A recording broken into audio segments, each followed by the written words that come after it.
What's going on, guys? Welcome back to the MPIRE Financial Podcast, episode number 6. Six. Guys, we're so excited today. I have a good friend of mine again. I have a very important individual who we do a lot of business with at MPIRE Financial. I want to introduce you to the one, the only, the myth, some say the legend, Jim Kerns. Nice to meet you guys. Guys, Jim is with CentriFund. Yes. It's a new fund. Yes. Talk to us about CentriFund. What is CentriFund? How did that even come about? So I was an investor for many years, bought, flipped houses, built houses, and probably borrowed more money and every type of money from everybody out there. And somehow I got into the lending game as far as that goes, because I knew what investors were looking for being on the other end. And it only made sense that I kind of fall into that realm as far as that goes, because I know what I'm talking about. And I wanted to know more and learn more. So, and then years later, CentriFund formed, where we're starting our own company and lending out, and we're really helping and teaching investors. Yeah, because we're more strategy driven. We want to make sure they're successful, but a lot of lenders don't think like that. Yeah. And their success means our success. And I don't think very few lenders do that, because it's a little time consuming, but you feel good, and we make sure that they feel good. Well, that's what this podcast is all about, is helping our subscribers, helping our followers to really learn how to analyze real estate, what is the right type of investment, Sure. how to prepare themselves financially, where to look for a deal, what makes a deal, right? And those are some of the questions that I'm going to be asking you, Jim, today. It's all about the fundamentals. If you know fundamentals and you have a good foundation, you can just build upon that the right way. So you say you used to be a builder. What were you building? Where were you building? And kind of what got you into building real estate? I worked for a general contractor in college, and I actually was dating a girl that was, her brother was a house flipper. And he's like, "What are you doing working in contracting? You have to get into real estate." And that was the boom before 2009, where you could put a coat of paint on a house and make 50 grand. And I was sold. And I was like, this is great. And never stopped. And that was about 22 years ago. Wow. Yeah. And where was that? My first house was in Orange, New Jersey. And I've done stuff all over New Jersey. So it could be additions. We did new constructions, renovations, depending on the project, depending on the deal and what was going on. And I learned a lot, and lost a lot too. Yeah. So, trials and tribulations, you have to go through these things to be able to help other people out, because you've seen all the bad sides, and you don't want people to have the same problems you have. So you're a very humble guy, very noble for that. I think most people in real estate don't give a F about each other. They just want to make money. And that's kind of what makes us all different. And at MPIRE, we surround ourselves with good individuals, people that, are humble, people that are looking out for each other, people that want to grow together. Yes. And that's actually one of the reasons why I love working with you, Jim, because at CentriFund, you're all about helping other people and building a platform where people could feel comfortable coming to learn, right? You don't have to be an experienced investor. You don't have to be someone that knows that's already been through all the trials and tribulations. Yes. But you use your knowledge as well as other people in your firm to teach them how to avoid bad deals, right? But let's go back to the basic, guys. Before you even go to look for a hard money loan, how do you find a property? I recommend first is meeting a realtor that has investment experience, right? Experience. Because a lot of realtors, they might know their market, but do they know what a house will be worth after a certain amount of renovations and how much it will cost to do a renovation? And that's a very difficult thing to figure out, because it depends on your contractor, it depends on this, depends on that. There's so many variables. So you almost want to team up with somebody that kind of has been through it to learn. I highly recommend that.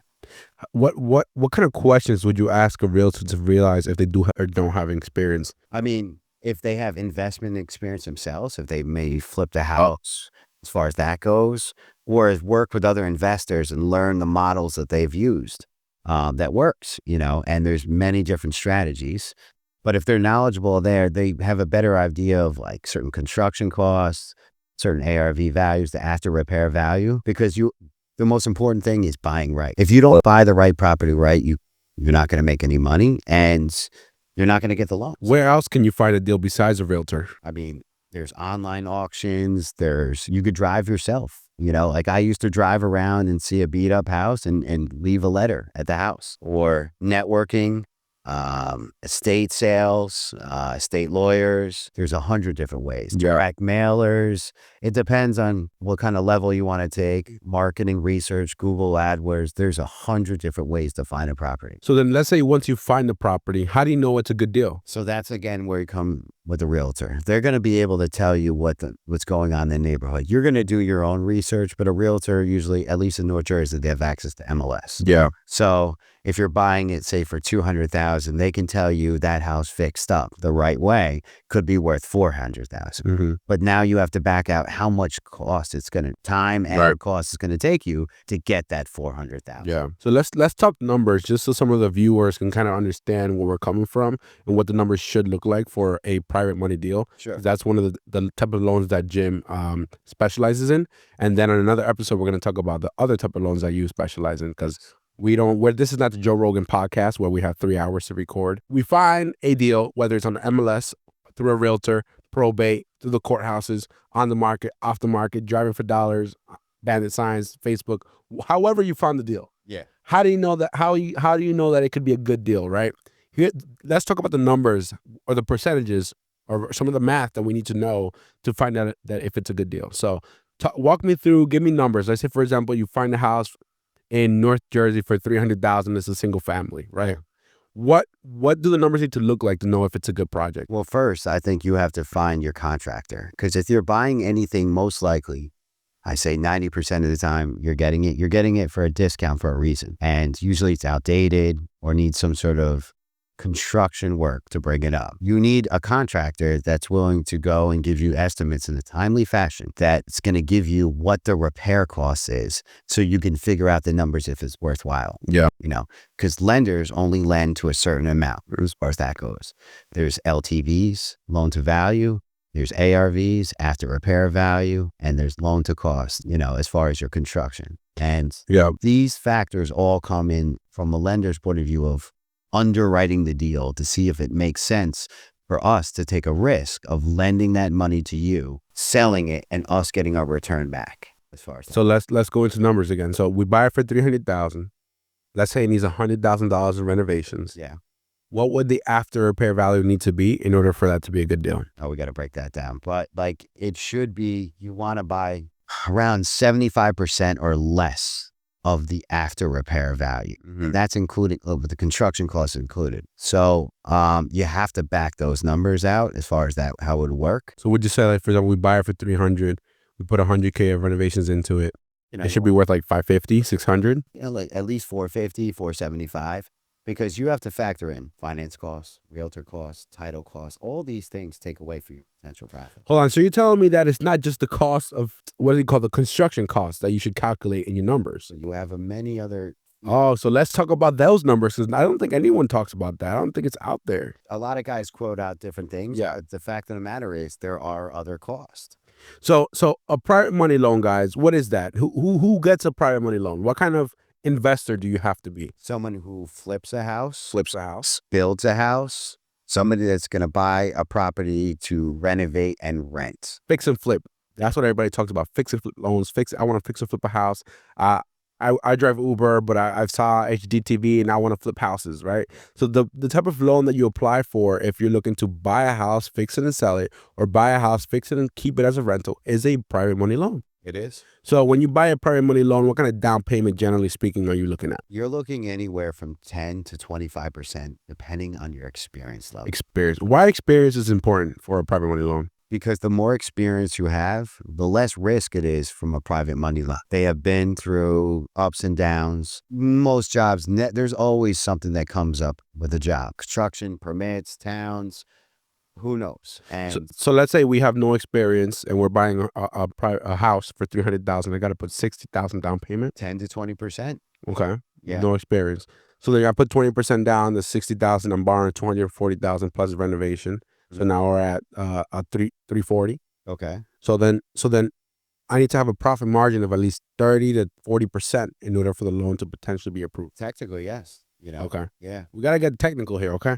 I got the expert in the house, so I gotta hit you over the head for all these answers. No, I know they're looking for answers, Jim. I gotta give it to them. you got to make a profit. It's here to make money. Yeah. But you're going to learn a lot for the first property or two. So from a private money lender's point of view is we want to make sure that you're invested like we are, at least on your first deal. And that's why we ask for more money. That proves that you're putting more money down because we know that you're invested to get this done and you're not going to walk away. Yeah. And we're here to help you, though. That's another thing. Like, we don't want you to fail. We're here to walk you through it. If you need something, you call us up. We'll take you through it. Because the first one's always the hardest one. Yeah. And then you get into a groove. Maybe you'll find your contractors. And therefore, your profit margins could go up because you learn to save money here and save money there. And what people don't realize is with contracting and stuff like that, when you're flipping a house, you're not living in the house. You're fixing it to sell. So a lot of people tend to go way over budget because it's not something they want to live in. They're not. Yeah, that budget is so important. I've done flips before and I learned it the hard way. As you said, trials and tribulations. So you buy the house, you put the down payment. Once you buy the house and you're fixing the house, you got to think about the following: the cost of interest, the cost of the money that you're financing. You got to pay $3,000, $4,000 a month in interest. You got to think about the taxes you got to pay as well. Yep. You got to think about your insurance, your water, your gas bill, everything, electricity, everything adds up. the cost of the realtor who you hire to sell the house for you, which is between 3 to 6%, depending on the schematics of the house you're selling, right? Yeah. So you can't go crazy flipping a house saying, I want to have the nicest floors, the best roof, the nicest moldings and crown moldings and this and that and the third. It's about, what do the houses in the area look like? You can offer a superior product, but you're making your money by keeping the budget to a certain amount and offering that new look and upgrade. So therefore it would comp out and sell at the value that you anticipated to sell with your comps. So it's a bit of research. So how long should it take you to flip a house if you're experienced? It depends on the property, depends on the amount of construction, depends on the timeline. There's a lot of different factors. If you have to renovate a kitchen and a bathroom, compared to renovating the whole house, it depends on, could be also permits if you're getting drawings or not you're getting drawings. All these factors come into play in your timeline. Depends on your crews. Depends on if your electrical contractor shows up when he's supposed to, your delivery of materials. All these factors come into play. There's a lot. There is a lot. It's fun, though. Like, I enjoy it because you see. Dude, as long as you're happy. Yeah, but there's a lot of factors, and that's why we like to walk people through it. And we might ask a lot of questions because we can. We want to make sure you're successful. And that's why I think that we're different, and the way you act is different, and the way you do business, because I think there's a rarity. And once you learn it, and hopefully we can help you learn it, you can do a lot more houses and have a lot more fun and make a lot more money. Life is about having a good time, being happy, making the right investments, and meeting the right people. It's a balance. It's a balance. It's a balance. And they're not all going to work out. It's doing the right thing across the board, and you can't give up. You'll have your good, your bad ones. Some money you'll make more on others, but in the end, it's done a lot of people well. And there's a reason why we lend to a lot of guys, because they're making money. Yeah. They're doing well and they're growing. And there's a lot of opportunity for new people to come into the business. Absolutely. So guys, you heard it here first. If you're looking for a fix and flip loan, a loan to buy a property, fix it and sell it or keep it, or you're looking for other ideas, ways to learn, if you're looking for a mentor in real estate to teach you how to flip an actual property, how you can get it done yourself and not just watching HDTV, you're going to call MPIRE Financial. You're going to call CentriFund. You're going to call Waldry. You're going to call Jim, and we're going to make it happen for you guys. So if you want to learn more about how to flip a house, how real estate works, how investment loans work, how private money works, stay tuned for the next episode. We'll be talking about rental property.